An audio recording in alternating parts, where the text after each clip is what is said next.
안녕하신가요? 저는 50대가 되도록 결혼 한 번 안 해본 아줌마입니다. 제가 평생 컴퓨터 켜서 이런저런 사연을 써볼 수 있다는 것도 모르고 산 사람인데 우연히 아는 분을 통해 라디오 한번 내보라는 말을 듣고 배워왔습니다. 제가 결혼을 안 해봤다고 인사를 드렸잖아요. 사실은 정확히 말하자면 결혼식을 꾸리고 웨딩드레스까지만 입었다고 말씀드리고 싶네요. 제가 바보같이 사기 결혼을 당했거든요. 그때 한참 속상했습니다. 그 기가 막힌 사연은 어디 내놓기 부끄러울 정도로 제가 참 바보 같았는데요. 속에만 담아두면 더 깊이 골마서 생생하게 기억된다며 어디 털어놓으라는 지인 말에 결심했습니다. 고민 많이 하다가 한번 써보게 되었네요. 글을 써가는 내내 서툴고 말씨 하나하나가 투박할 테지만 넓은 아량으로 들어주셨으면 합니다. 저는 30대 때 부모님을 두 분 다 여의었고 하나 있는 친언니와 단둘이 집을 구해서 살았어요. 그전에는 각자 독립하며 지냈는데 친언니가 사고로 형부를 일찍 잃어서 사별을 했거든요. 친언니 혼자서는 도무지 그 슬픔을 극복하지 못하길래 제가 같이 살자고 제안한 거였어요. 그 당시 저는 미혼이었습니다. 친언니랑 저는 2살 정도 차이가 났습니다. 언니랑 단란하게 살아온 지가 근 5년이 지났을 때, 그러니까 저와 언니가 둘 다 40대가 되었을 때 언니가 잔소리처럼 하는 말이 있었는데요. 너도 이제 결혼 생각해야지. 언제까지 내 뒷바라지 해주면서 살래? 나 이제 괜찮으니까 너도 네 인생 살아봐야 하잖아. 연애도 하고 결혼도 하고. 언니는 이미 결혼을 한번 해봐서 더 이상 생각이 없다고 하면서 항상 제게는 결혼을 추천했습니다. 언니도 형부가 살아있을 때는 결혼이 참 좋았다고 하면서요.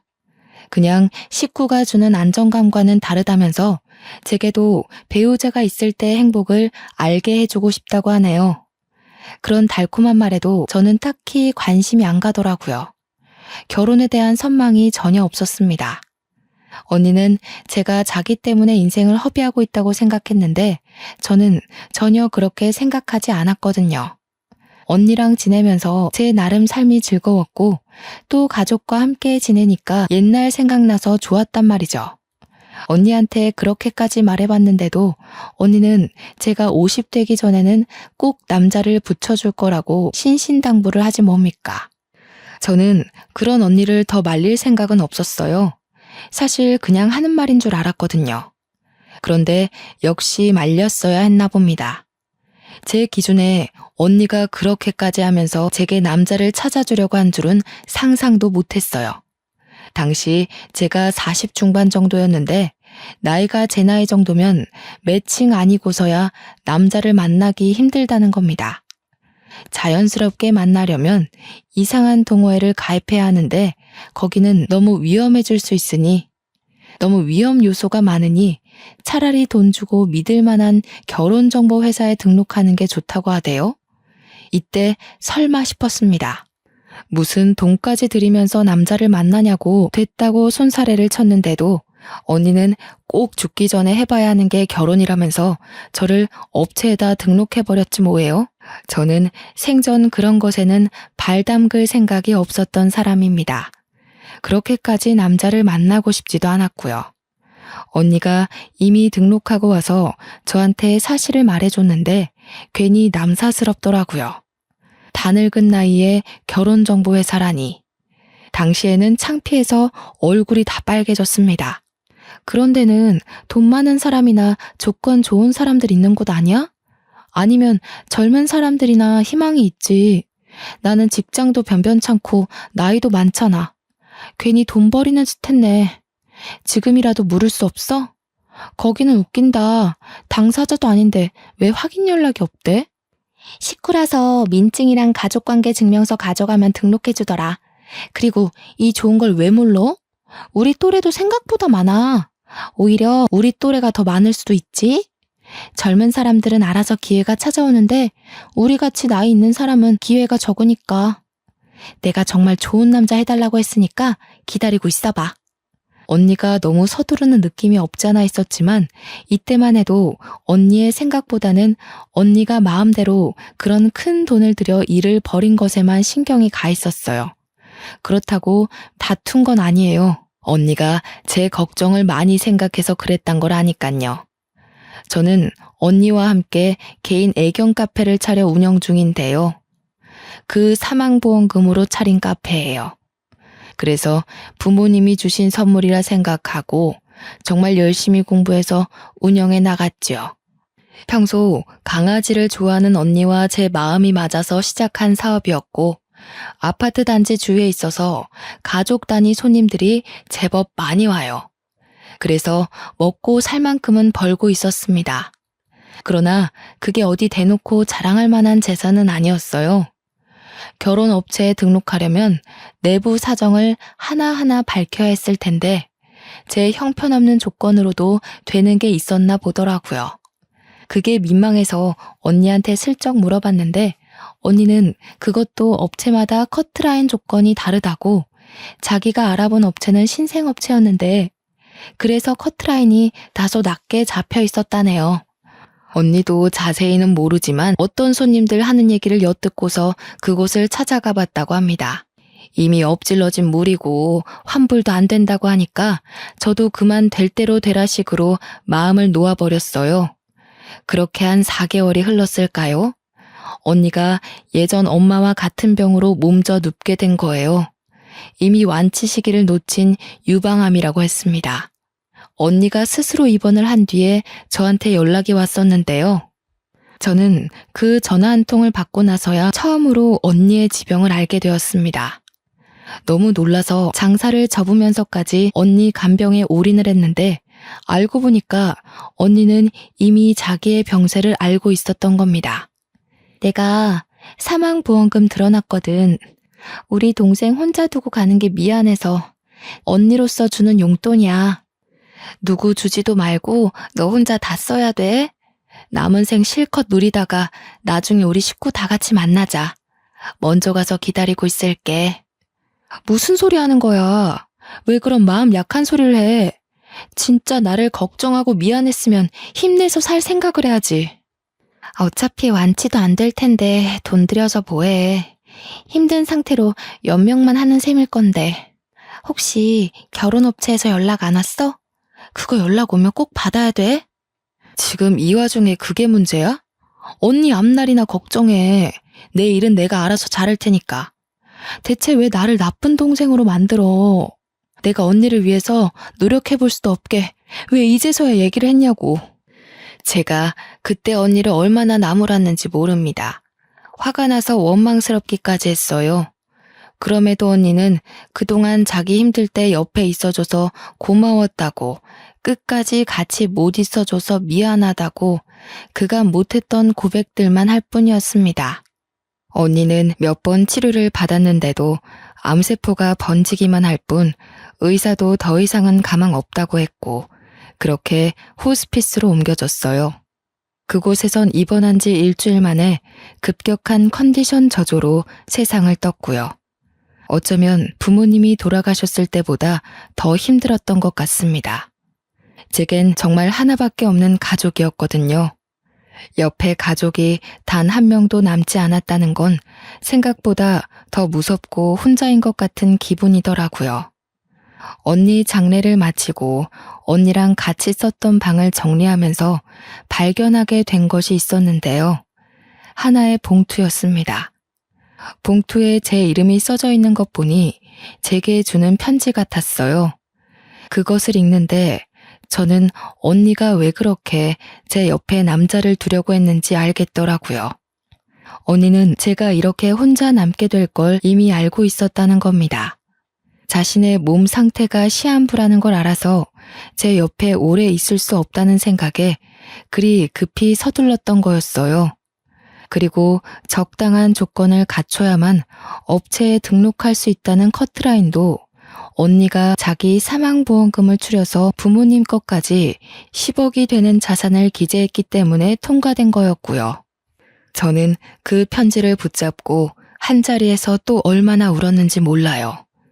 언니의 마음도 모르고 그저 원망만 하고 보낸 것 같아서 그게 너무 죄스러웠습니다. 부모님도 모자라 언니까지 차례로 다 떠나버리니 저는 정말 혼자가 되었더군요. 언니 말대로 옆에 배우자라도 있었다면 이 시간을 좀 더 수월하게 극복할 수 있었을까요? 저는 한동안 재기하기 어려울 정도로 집구석에 박혀서 울기만 했어요. 얼마나 울었으면 진이 다 빠져서 이틀간 잠만 자기도 했습니다. 그렇게 삶에 대한 의지를 놓아가던 어느 날 그간 한 번도 반응 없던 전화가 울렸는데요. 모르는 번호였습니다. 처음엔 안 받았어요. 그런데 연이어서 다시 울리더니 끊어지고 또 울리기를 3번이나 해서 받아보았습니다. 알고 보니 언니가 등록해놨던 결혼정보회사 연락의 연락이었어요. 죄송합니다. 제가 지금 사정이 안 돼서. 혹시 거기 들어간 돈 뺄 수 있나요? 100% 환불은 바라지도 않아요. 다만 조금이라도 괜찮으니 환불하고 싶은데요. 정확한 언니 사정을 얘기하기가 그래서 최대한 양해를 구한다는 식으로 물어봤는데 역시나 돌아오는 답변은 어렵다는 말뿐이었습니다. 어쩌면 업장에서는 당연한 입장이잖아요. 그래서 저는 더 기운 빼서 환불받고 싶은 생각까진 없었습니다. 그렇다고 언니가 애써준 마음을 버릴 수는 없지 않습니까? 그래서 저는 언니가 주는 마지막 선물이라는 생각을 하며 할 수 없이 업체가 매칭해주는 남자를 만나게 되었습니다. 첫 번째 만남이 언니 장례를 마치고 처음으로 외출을 한 날이었어요. 가족을 모두 보낸 제 세상은 슬픔에 멈춰 있었는데 바깥 세상은 아무렇지 않게 돌아가고 있더라고요. 당연한 일인데도 그게 한편으론 서운하고 허탈했네요. 선자리에서 만난 남자의 첫인상은 굉장히 신사답고 깔끔했습니다. 원래 성격이 밝은 편인 건지 제가 우중충한 표정을 짓고 있어도 남자는 자리에서 내내 웃음을 잃지 않더군요. 아직까지 결혼을 안 하셨다고 들었어요. 40대 중반이시면 제법 늦은 나이인데 혹시 특별한 이유가 있으세요? 말씀하시기 불편한 이유면 대답 안 하셔도 됩니다. 그냥 결혼 생각이 없었어요. 언니가 형부랑 사별해서 같이 살았는데 그렇다 보니까 굳이 결혼해서 가정을 꾸리고 싶은 마음이 안 생기더라고요. 외롭지 않아서 그랬던 것 같아요. 아이고, 그렇구나. 그렇긴 하죠. 가족이 옆자리를 메워주니까 굳이 생사람 만나서 새 가정을 꾸릴 필요는 못 느꼈을 수도 있죠. 그럼 지금도 언니랑 같이 살고 계세요? 아니요. 언니는 지난주에 좋은 곳으로 갔어요. 그래서 제가 지금 누구를 만나고 싶은 마음의 여유가 없어요. 제 태도 때문에 혹시 기분 나쁘셨다면 사과드릴게요. 저도 참 청승 맞았네요. 굳이 언니 사정까지는 얘기할 필요는 없었는데 저의 골마있던 속이 자꾸 입 밖으로 튀어나와 버리더군요. 남자는 무슨 죄겠어요. 그저 좋은 인연 만나고자 나왔을 텐데 저와 매칭이 되는 바람에 시간 낭비, 돈 낭비하게 된 셈이 아닙니까? 저는 눈물이 그렁그렁 맺히는 걸 얼른 티슈로 닦으려고 찾는데 남자가 먼저 제게 건네주었습니다. 그런데 문제는 그 손길이 너무 따스해서 위로받는 느낌이 들어 저도 모르게 눈물을 쏟은 거예요. 저는 남자분에게 고맙다고 고개를 숙인 채 좀 심하게 울었습니다. 상대방 입장에서 짜증내며 자리를 박차고 나갈 수 있다고 생각해요. 그래서 남자분이 어떤 질타를 던져도 감안하고 남자가 먼저 나가면 저도 이 자리를 뜰 예정이었거든요. 그런데 남자는 끝까지 제 곁을 지키며 티슈까지 더 챙겨와 주는 거 있죠. 초면이라지만 솔직히 고마운 마음밖에 없었습니다.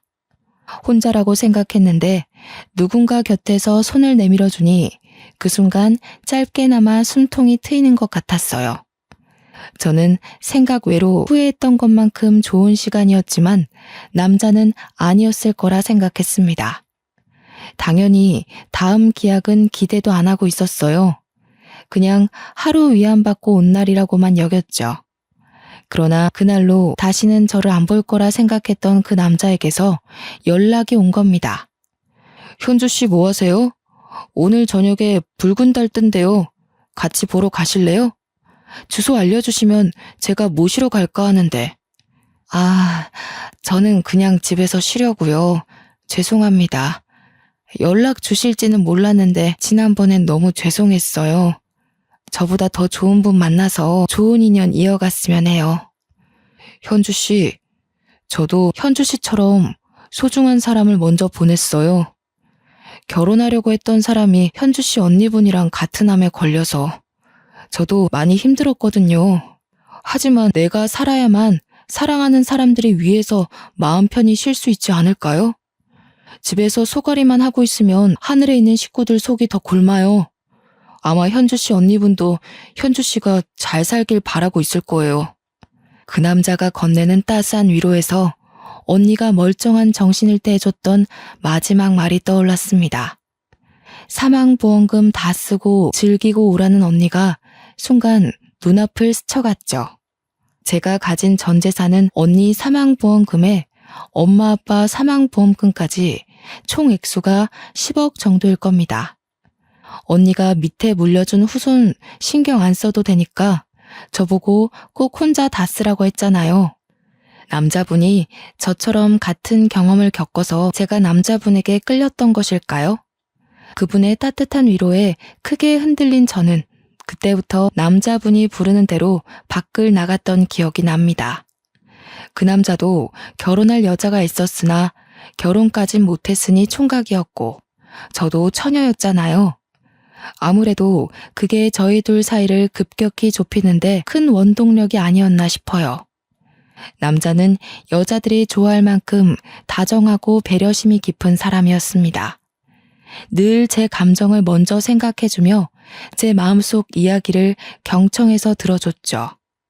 그 때문에 더 저는 마음 놓고 속내를 비쳤던 것 같네요. 그분 품에서 몇 번이나 언니를 그리워하며 울었는지 모릅니다. 아마 남자는 제가 아니었더라도 그 어떤 여성분들에게 신사 같은 분이 아니셨을까 싶어요. 그래서 남자분을 향한 제 마음에 어느새 사심이 깃들었다는 걸 알고서 접으려 했으나 어느 날 그 남자가 저한테 뜬금 고백을 하는데 내용을 듣고 깜짝 놀랐습니다. 현주 씨를 가까이서 지켜드리고 싶어요. 현주 씨처럼 이렇게 마음 여리고 순수한 분 옆을 감히 탐내서 죄송해요. 현주 씨가 괜찮다고 한다면 더 가까운 사이가 되고 싶은데 허락해 주시겠어요? 남자가 제게 반지를 주면서 청혼을 하는 거 아니겠습니까? 저는 솔직히 결혼은 애써 기대 안 하고 있었거든요. 제가 워낙 많이 울기도 했고 마음에서 언니를 쉽게 보내주지 못해서 남자분이 좀 지쳤을 거라고 생각했으니까요. 그래서일까요? 남자가 제 곁을 지켜주고 싶다고 청혼을 해주는데 언니가 저더러 배우자가 주는 행복은 좀 다르다고 했던 말을 온몸으로 느꼈네요. 그러면서도 한편으로는 살짝 고민도 했습니다. 제가 나이 50이 다 돼가기도 했고 그 나이 먹도록 해볼 건 나름 많이 해봤으나 결혼은 처음이라서 생각 없이 뛰어들기가 좀 망설여지더라고요. 제 나이면 도전이 어려워져요. 게다가 제 팔자에 결혼은 없을 거라고 이미 단념하고 산 지가 오래라. 그래서 남자가 해준 청혼을 받고도 솔직히 걱정 많이 했는데요. 문득 집에서 가족 사진을 보다가 결혼이란 낯선 세계로 뛰어들어 보길 마음먹게 되었습니다. 언니 말대로 결혼하면 지금보다 더한 행복감이 올 거라는 기대감을 만끽하기로 했죠. 그 남자가 만들어 놓은 인생 설계에 함께할 의지가 생기자 저 또한 좀 더 적극적으로 마음을 표현하게 되더군요. 남자는 제가 한 번도 받아보지 못한 이벤트도 많이 해줬어요. 이런 것에 대한 로망도 딱히 없이 살았는데 막상 받아보니까 너무 사랑받는 기분이더라고요. 가족이 곁에 없어서 다시는 웃지 못할 거라 생각했는데 저는 이렇게 슬픔을 잠시 잊을 만큼 행복한 나날을 보냈습니다. 다만 제가 걱정이 됐던 건 남자분이 특히 꽃 선물을 많이 줬는데 그 안에는 꼭 주얼리가 함께 동봉되어 있거든요. 이게 한두 푼 하는 게 아닐 텐데 기념일도 아닌 날마다 이렇게 선물을 주니 남자에게 부담이 되진 않을까 싶어 걱정되는 거 있죠. 희석 씨, 왜 자꾸 돈을 써요? 이게 다 얼마래? 이렇게까지 안 해줘도 저 충분히 희석 씨 마음 알아요. 이러면 제가 미안해지잖아요. 내가 있는 게 돈뿐인걸요? 현주 씨한테 내 모든 걸 걸겠다는 표시예요. 그리고 현주 씨가 곧 제 사람이 될 거잖아요. 제 것한테 제 마음 퍼주는 건데 뭐 어때서요? 이쯤에서 업체에서 본 정보가 다시 떠올랐는데요. 이 남자는 20억 자산가로 기재되어 있었어요. 직원한테 듣기로 술 브랜드 공장을 운영한다고 했던 것 같네요. 그래서 정말 이만한 돈이 부담되지 않을 만도 했죠. 또 남자 말대로 저희는 곧 결혼을 하게 될 사이니 서로에게 주는 마음의 표시는 우리 모두의 것이 되는 거나 다름없다는 말도 일리가 있더라고요. 저와 남자는 다툼 한 번 없이 이렇게 무난한 만남을 지속해가고 있었습니다. 행복한 하루만 계속되던 중 한 번은 제가 남자를 집에 초대한 적이 있었는데요. 결혼하기 전에 제 집을 소개해드리고 집에서 밥 한 끼 해주는 게 예의라고 봤기 때문이에요. 그 당일에 제가 얼마나 진수성찬을 차려놨는지 몰라요. 남자가 좋아하는 걸로다가 전부 만들어 놓느라 꼭두 새벽부터 일어나서 요리를 했거든요. 가족들 있을 때도 이렇게까진 차려 먹은 적이 없는데 저도 그 남자한테 많이 빠져 있었나 봅니다. 남자가 집에 도착해서 초인종을 눌렀을 때 정말 소녀처럼 설레었던 기억이 나네요. 나이 50을 바라보는 입장에서 현관문까지 그렇게 달려본 것도 처음이었어요. 문을 열자마자 남자의 얼굴보다 꽃다발이 먼저 들이밀어졌는데요. 오늘은 제가 선물 좀 주려고 했는데 또 선수를 빼앗겨버려 조금은 심통이 났습니다. 물론 두근거리고 기분 좋은 어리광이었다고 봐야겠죠. 그런데 말입니다. 저희 집이 주택이라서 대문을 열면 마당을 넘어 골목이 보이거든요. 제가 남자의 꽃을 받고 기뻐하던 중 우연히 그 골목을 보게 되었는데 웬 여성분이 저희 집을 빤히 쳐다보고 있는 겁니다. 나이는 저랑 또래거나 저보다 살짝 어려 보이는 것도 같았습니다. 보자마자 살짝 소름이 돋았던 건 제가 오해할 수도 없게 너무 노골적으로 저희 집을 보고 있어서였어요. 저희 집을 보고 있었는지 아니면 저희를 보고 있었는지 명확히 알지 못했지만 확신할 수 있었던 것은 여성분의 시선이 저희 쪽 언저리를 돌고 있었다는 거예요. 어떤 영문인진 모르겠으나 만약 저희를 보고 있던 게 맞다면 너무 무섭지 않나요? 대체 뭐 때문이었을까요? 저는 더 이상 버티고 서 있질 못하고 얼른 그 남자를 끌어당겨 문을 닫았습니다. 남자는 제 표정을 보고 왜 그러냐고 묻더군요. 아니, 웬 여성분이 저희를 쳐다보는 것 같아서요. 동네 주민 얼굴은 제가 다 알거든요. 그런데 처음 보는 사람이었어요. 왜 저희 집을 그렇게 쳐다보고 있는 건지. 제가 무서워하자 남자가 씩씩하게 창문 쪽으로 걸어갔습니다. 창문 밖으로 주위를 확인하는 것 같더니 아무도 없다고 하네요. 그 말에 곁으로 가서 저도 확인해봤는데 횡한 골목만 있을 뿐 정말 그 여자가 없어졌더라고요. 하지만 착각했다고 생각하기엔 그 여자의 시선이 너무 저와 남자를 향해 있었기에 도무지 잊기가 어려웠는데요. 남자는 저를 심각하게 걱정해주며 같이 마음 써주는 덕에 그냥 그러려니 하고 넘겨버렸습니다. 좋은 날인데 괜히 저 때문에 분위기 망쳐지는 건 원치 않았거든요. 그렇게 근 10개월이 지난 후 저는 그 남자와 결혼식을 올렸습니다. 당시 저는 결혼식 전날 밤부터 설레서 잠을 청하는 게 어려웠어요. 결혼식 전날 밤이라 그런지 마음이 많이 싱숭생숭하더라고요. 언니에게 이러한 인연을 만들어준 것에 감사를 전하며 다음 해부터 시작될 50대부터의 삶을 행복하게 보내겠다고 마음속으로 인사를 하면서 잠이 들었네요. 결혼식 당일은 아침부터 기대가 가득했던 오전이었는데요. 결혼식에선 오랜만에 보는 친구들을 대거 만났던지라 하루 종일 뜬구름 같은 마음으로 들떠 있었습니다. 그런데요, 사람들 발길이 뚝 끊긴 시점에서 지인이 아닌 모르는 여자가 신부 대기실로 들어오는 겁니다. 다들 당황했던 건 신부와의 만남 시간이 한참 끝난 후였기 때문이죠. 직원분들이 나서서 들어오면 안 된다고 말렸지만 제가 괜찮다고 해서 마주하게 되었는데요. 못 보던 분인 것 같은데 혹시 신랑 쪽 하객이세요? 제 신랑은 아마 지금 입장 준비하느라 바쁠 거예요. 식장 입구에 한번 가보시겠어요? 네, 신랑분 보러 왔습니다. 제 신랑이 다른 여자랑 결혼한다길래 찾아와 봤어요. 기억하실지 모르겠는데 저는 신부님 한 번 뵌 적 있거든요. 제가 신랑 명의석 와이프입니다. 저는 순간 제가 잘못 들은 줄 알았습니다. 근데 주변 직원들도 웅성거리는 것 보면 잘못 들은 게 아니라는 거겠죠. 여성분은 곧바로 울먹이기 시작하더니 다짜고짜 제 앞에 무릎을 꿇더라고요. 그러면서 그 여자가 하는 말에 저는 이 결혼을 할 수 없다는 걸 눈치채고 말았네요. 제발 결혼하지 말아주세요. 뱃속에 아이가 있어요. 희석 오빠 아이예요. 원하신다면 아이 태어나고 친자 확인서도 드릴게요. 여자가 대놓고 저더러 결혼하지 말아달라 사정하면서 자신의 신세를 얘기했는데요. 그 순간 머리를 한 대 맞은 느낌이라서 머릿속이 하얀 도화지가 되더군요.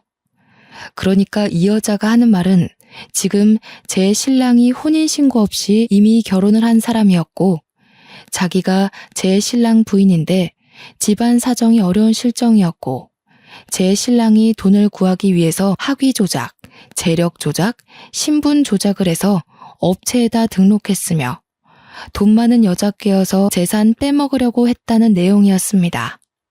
정신없는 와중에 대충이나마 들었던 사실이 이랬다는 거니까 더 세세한 내용은 얼마나 기가 막히겠어요. 제가 그쪽 말을 어떻게 믿죠? 다짜고짜 찾아와서 그런 말을 하면 제가 바로 믿어야 하나요? 저는 제 신랑 말을 먼저 들어야겠어요. 그만 나가주세요. 신랑 쪽에선 분명 아니라고 하겠죠. 하지만 사실이에요. 당신이랑 연애하면서도 남편은 내내 저랑 같은 지붕 아래 살고 있었다고요. 저희 집에 남편 옷이랑 물건 다 있거든요. 원하시면 보여드릴게요. 그러니까 제발 이 결혼하지 말아주세요. 저 남편 없이 못 살아요. 여자가 덧붙이는 말을 들어보니 제 신랑이 원래 제 돈만 빼먹고 저를 버리려고 했기 때문에 저와의 결혼 얘기는 당연히 없었대요. 그러던 어느 날 갑자기 제 신랑이 본처에게 청첩장 내밀었고 새로 결혼하고 싶은 여자가 생겼으니 그만 사이를 정리하자고 했다네요. 뱃속에 아이까지 생긴 여성분 입장에선 이혼을 받아들일 수 없어서 제 결혼식장까지 찾아온 거라고 울부짖었습니다. 이렇게 얘기를 듣던 중 저는 순간적으로 딱 떠오르는 잔상이 있었는데요. 이 여성분이 저를 본 적 있다길래 그게 무슨 말인가 내내 머릿속에 남아 있었거든요. 그런데 바로 그때 그 여자가 아니겠습니까? 신랑을 집에 처음 초대했던 날 섬뜩하게 저희 집을 빤히 쳐다보고 있던 여자 있잖아요. 바로 그 여자였다니까요. 그걸 알고부터 제 상태는 더더욱 붕괴되어 버렸습니다. 여성분은 계속해서 제 앞에서 오열을 하고 있고 저는 입장 10분을 앞두고 멍 때리기만 했고 직원들은 상황이 상황인지라 차마 입장해야 된다고 재촉하지 못했죠. 그때 참 타이밍 나쁘게도 제 신랑이 신부 대기실을 방문했는데요. 입장하기 전이라 무척 떨리는지 제 얼굴을 보러 잠깐 들렸더라고요. 환하게 웃고 있던 신랑 얼굴이 저와 여자를 번갈아 보는 순간 확 굳어버리는데 저는 신랑의 그 얼굴 하나만으로 이 여성분이 했던 말이 전부 진실이라는 걸 알아버렸습니다. 신랑 표정이 알아서 말해주는데 그걸 눈치채고 알아보는 것조차도 제겐 괴로운 일이더군요. 당신이 여긴 어떻게? 이 여자가 진짜? 여기가 어디라고 쫓아와? 내가 허튼 짓 하면 가만 안 둔다고 했지. 할 말 있으면 나를 찾아오라고 했잖아. 심지어 제 신랑은 여태 제가 보지 못했던 험악한 모습으로 여자를 질질 잡아 끌기 시작했는데요. 다정했던 신랑의 모습이 모두 거짓이었다는 것도 여기서 밝혀진 셈이었죠. 여성분은 자기 신랑한테 우악스럽게 끌려가면서도 신랑한테 계속 매달리며 사정을 했습니다. 어떻게 당신 애를 보고도 이럴 수가 있어? 어떻게 나한테 이래? 돈만 구해온다고 했잖아. 나랑 우리 아이 행복하게 해준다고 했잖아. 닥쳐. 현주 씨 미안해. 내가 얼른 쫓아내고 올게. 이 여자가 뭐라고 했든 믿지 마. 내가 다 설명할 테니까 잠시만 기다려. 예비 신랑과 여성분이 그대로 대기실을 나갔고 저는 턱 막혀있던 숨을 토해내면서 동시에 눈물까지 터져 나왔습니다. 직원들이 휴지를 가져와 제 눈물을 닦아주었어요. 거기다 대고 저는 흐느끼며 부탁을 했죠. 경찰 좀 불러주세요. 선생님들, 저 사람들 좀 잡아가달라고 해주세요. 죄송합니다. 저 때문에 헛고생하셔서 죄송해요. 직원들은 저를 달래주면서 위로의 말도 같이 전했어요. 그리고 경찰 부르는 걸 잠깐 망설이는 듯 했으나 곧 속속들이 움직임을 보였습니다. 이 모든 초토화가 고작 10분이란 짧은 시간에 일어났던 일들이에요. 제가 경찰을 불러달라고 애원했을 때는 이미 결혼식 입장 시간이었던 겁니다. 상황을 뒤늦게 한 사회자가 아마 결혼식을 중단했을 거예요. 하객들이 자리를 정돈하고 뜨던 와중 식장에 신랑과 신부가 아닌 경찰이 난입했었는데요. 경찰들이 밖에 있던 신랑을 찾아서 연행했다고 하더라고요. 원래는 그대로 경찰서에 끌려갈 처지였지만 신랑이 저 한번 만나게 해달라고 사정을 하는 바람에 경찰과 동행하여 신부 대기실을 찾아온 거 있죠. 다시 마주한 신랑이 옆에 경찰을 끼고서 제게 무릎을 꿇고 빌기 시작하는데 저는 그 모습을 보면서도 행복했던 10개월간의 만남이 몽땅 부서지는 느낌만 받았습니다. 미안해 현주 씨. 저 여자와의 관계를 얘기 못한 건 미안한데 내가 정말 사랑하는 건 현주 씨가 맞아. 저 여자가 뭐라고 했든 다 거짓말이야. 저 여자 나 모함하려고 찾아온 거라고. 그렇다고 하기엔 내가 들은 게 너무 많아요, 희석 씨. 내 재산이 탐나서 나한테 접근했던 거였어요? 제가 희석 씨한테 어떤 심정으로 가정사를 털어놓은 건데 어떻게 사람이 그리 간사해요? 아니야, 오해라니까. 저 여자가 그런 소리 하든 내 말을 믿어야지 왜 엉뚱한 사람 말을 믿어. 현주 씨, 그러니까 내가 다 설명하겠다고 했잖아요. 현주 씨가 경찰 부른 거죠. 내가 당신한테 10개월 동안 얼마를 쏟아부었는데 정작 내 돈 빼먹은 건 당신이잖아. 제 신랑은 자기 분을 못 참고 혼자서 욕까지 짓거렸습니다. 제 앞에 처음 드러내는 날 것의 모습이었을 테지요. 그때의 신랑은 정말 제가 알던 사람과는 완전 다른 사람이었어요. 제게 화를 내면서도 미친 사람처럼 계속 저를 붙잡고 늘어졌습니다. 그 순간 신랑이 쫓아낸 줄 알았던 여자가 마찬가지로 경찰한테 연행된 채로 다시 찾아와서는 신랑 신상에 대해 모조리 고백하기 시작했는데요. 경찰 선생님, 저 사람 이런 사기 처음 아니에요. 아마 여기저기 돈 떼인 여자들 많을 거예요. 당장 제 남편 잡아가서 죗값 치르게 해주세요. 완전 드라마 같은 상황이 아닙니까? 제가 다 늦은 나이에 무슨 부귀 영화를 누리겠다고 결혼을 하고자 했던 건지 순간 행복을 기대했던 제 자신이 2배로 무너지는 기분이었어요. 본처는 자기 남편이 저와 결혼해서 자기를 떠날 바엔 그냥 감옥을 보내는 게 낫다고 판단했나 봅니다. 아주 적극적으로 자기 남편의 민낯을 샅샅이 밝혀주더군요. 그 때문에 신랑은 참지 못하고 제 손을 놓고서 본처한테 뛰어갔습니다.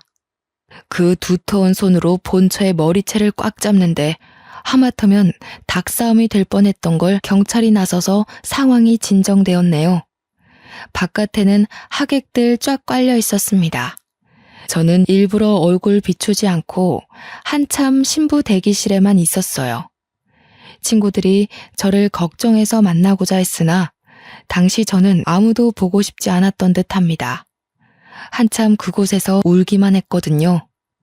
그리곤 정신을 차려서 신랑과 그 여자를 고소했습니다. 당연히 사람 신원을 제대로 파악하지 못한 결혼정보회사에도 손해배상을 청구했고요. 제가 웬만하면 재산을 대거 사용해 본 적은 없는데 정말 엉뚱한 곳에 아까운 돈을 써버린 셈이 되었네요. 변호사님 도움을 받아서 최대한 소송할 건 모두 했으나 차마 상간녀 소송은 못했습니다. 어찌 보면 저야말로 그 여성분에게 상간녀 아니었겠어요? 변호사님 말로는 제 신랑이 사실혼 관계였다는 걸 숨겼고 저는 그가 유부남인 걸 모르고 있는 상태였으니까 위자료 청구 소송이 들어오더라도 당연히 기각될 거라고 하더군요. 그런데도 하지 않았습니다. 그냥 긴 싸움을 하고 싶지 않았던 것 같아요. 그런 곳에 더는 기운 뺄 마음의 여유가 없었던 거죠. 그렇게 힘든 시련을 마무리 짓고 저는 식구들을 한데 모아놓은 묘자리를 찾았습니다. 언니, 내가 결국 이 모양 이 꼴이 됐어. 괜히 잘 살아보겠다고 욕심내서 그런가 봐. 그냥 우리 강아지들 데리고 평범하게 지내다가 갈게. 이런 모습으로 찾아와서 미안해. 저는 해가 저물기 전까지 묘자리 앞에 앉아 있다가 내려왔어요.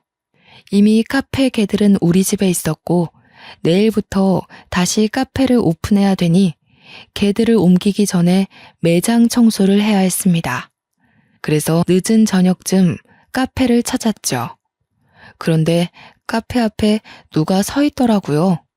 손님이 찾아온 건가 싶어서 내일부터 정식 운영한다고 말해주기 위해 다가갔는데 그 남자 손님은 다름 아닌 얼마 전 제 결혼식을 참석했던, 그러니까 고등학교 때 사귀었던 남자친구였습니다. 나이 50에 남자친구란 말을 입에 올리는 것이 여전히 어색하네요. 안 오는 줄 알았는데 네가 이 카페 주인 맞지? 전화를 해볼까 하다가 고민하고 있었거든. 시간 되면 얘기 좀 할 수 있을까? 저와 이 친구는 고등학교 때 사귀었다가 서로 붙은 대학이 멀어 자연스레 헤어진 경우였는데요. 어쩔 수 없이 헤어진 거라 당시에는 엄청 힘들었는데 시간이 약이라 잊을 수 있었던 기억이 나요. 나 여기 아파트 살고 있거든. 지난번 지나가다가 너 우연히 보고 설마 했는데 맞구나. 조금 더 빨리 용기 낼 걸 그랬다. 친구가 저와 대화하고 싶다고 해서 저는 우선 카페 문을 따고 들어가 음료를 대접했습니다. 결혼식 때 왔다고 했는데 저는 못 봤거든요. 그렇다면 신부 대기실에 인사를 오지 않았다는 건데 왜일까요? 혼자 의문을 가지고 있던 찰나 친구가 하는 말에 모든 게 이해가 되었습니다. 결혼식일 많이 힘들었지. 내가 너를 좀 더 빨리 알아봤다면 네가 그런 고생은 안 했을 텐데. 혹시 지금은 만나는 남자 있어? 너만 괜찮으면 나 너랑 다시 시작하고 싶어. 조금 놀랐습니다. 친구가 제게 아직도 마음이 있는 줄은 몰랐거든요. 결혼식 때 제게 인사하지 않은 이유도 다 저에 대한 미련을 떨치지 못했기 때문이었던 거죠. 친구는 저를 첫사랑이었다고 칭하며 한 번도 저와 함께했던 순간처럼 설렘을 느껴본 적이 없다고 하더군요. 너무 오래된 마음이기도 했고 저를 만날 용기가 없어서 내내 마음 한켠에 두고 살다가 친구들을 통해서 제 결혼식을 알게 되었다고 해요. 결혼하는 저를 보고 그만 자기도 완전히 저를 잊으려고 했으나 제 결혼이 틀어진 걸 보고선 자기는 그걸 기회라고 봤다는 겁니다. 힘든 일 겪어온 사람 앞에서 이런 소리해서 미안해. 그런데 지금이 아니면 내가 또 나중에 후회하고 있을 것 같아서 찾아왔어. 그랬구나. 그런데 어쩌지? 난 이제 결혼할 생각이 없어. 나야말로 미안해. 나는 그냥 우리 강아지들이랑 같이 사는 게 제일 행복하다는 걸 알아서 더는 다른 것에 욕심내지 않기로 마음먹었거든. 저의 조심스러운 거절에도 친구는 괜찮다고만 했습니다.